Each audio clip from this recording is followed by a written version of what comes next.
Open any management magazine, business management publication, or even a newspaper, and you're more than likely to find a reference to generational differences and the groupings of these different generations, be they Generation X or Y or baby boomers. I'm here today with Dr. Emma Parry, who's the Principal Research Fellow at Cranfield School of Management, to talk about this very interesting topic. Emma, as a result of your review of this topic through the evidence and the theory, what have you found? Do generations X and Y actually exist?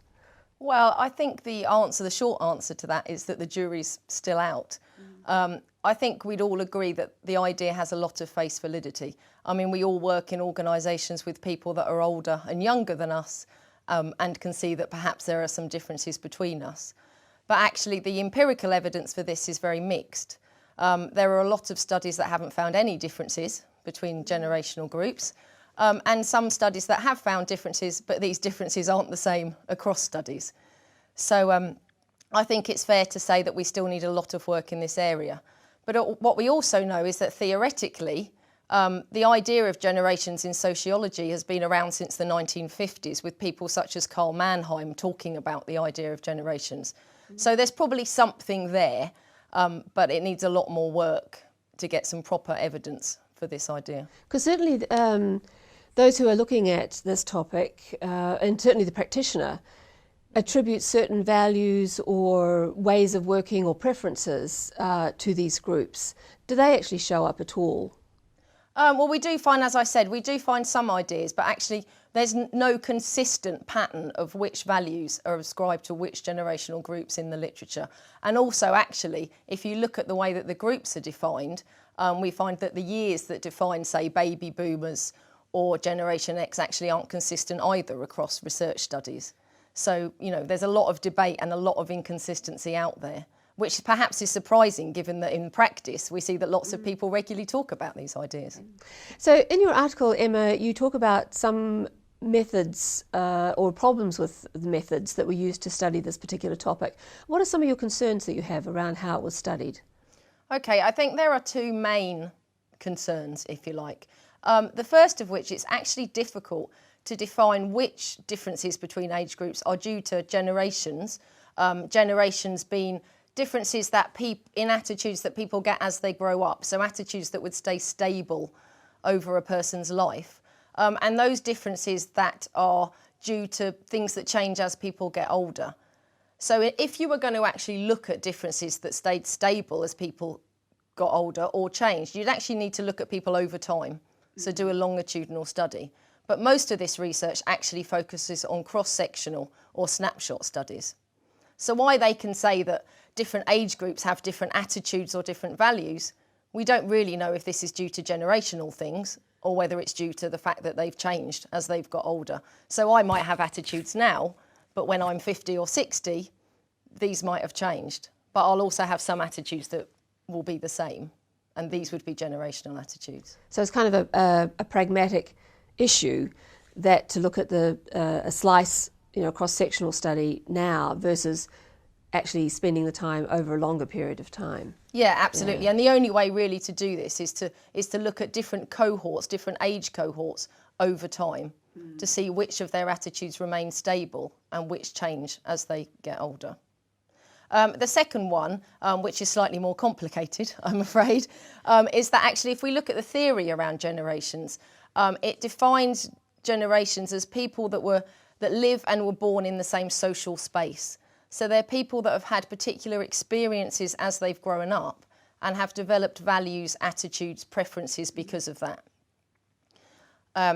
Now, when we look at the generational research, what we see is that rather than looking at this idea of social space, researchers have actually taken age bands. So if you take Generation Y, for instance, as being people that were born after 1982, and presumed that everyone, regardless of whether they're male, female, where they were born, whether they're black or white, etc., presumed that all of these people are the same.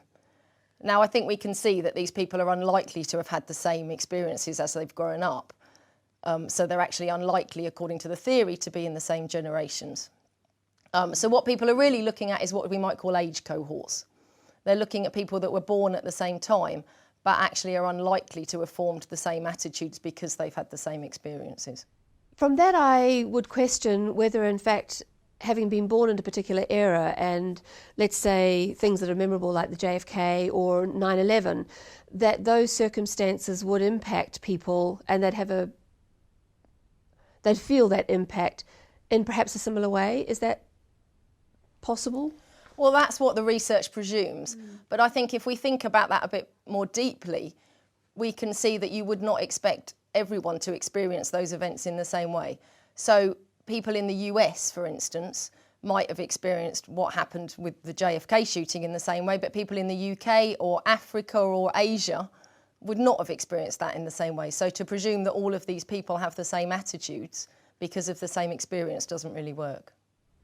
Right, so it's a lot more complicated than what we've got here. Yeah, absolutely. Yeah. And I think what the research has done has taken a very simplistic approach, but actually we need to look at some of these differences within generations, or actually look at a bit more at this idea of social space and the experiences that people have in order to define generations properly.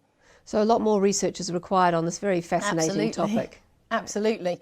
I mean, I think, as I said at the beginning of this interview, the jury really is still out. And what we need to be doing as academics is to look at some longitudinal studies that look at more characteristics outside of just when people were born, and look at how that shapes people's attitudes and preferences. And do you think it has any implications for the practitioner? I think it does. I mean, I think on a base level, the idea that people have different values, preferences, attitudes according to how old they are is useful for a practitioner. It's useful for people in marketing, it's useful for HR people that are trying to design ad campaigns or people management practices. And for them, does it really matter whether these differences are due to generations or age? Does it really matter if we're defining age cohorts properly? Probably not. But I think to suggest that it's actually, anything to do with generations at this stage is perhaps a bit premature. But something does exist. Yes, so, age differences certainly do exist. But, I have changed since I was 18. I'm sure I'll change again in the next 20 years. So that could well be because of age, chronological age differences rather than generations. So more to research on this area. Absolutely. Thank you, Emma. Thank you.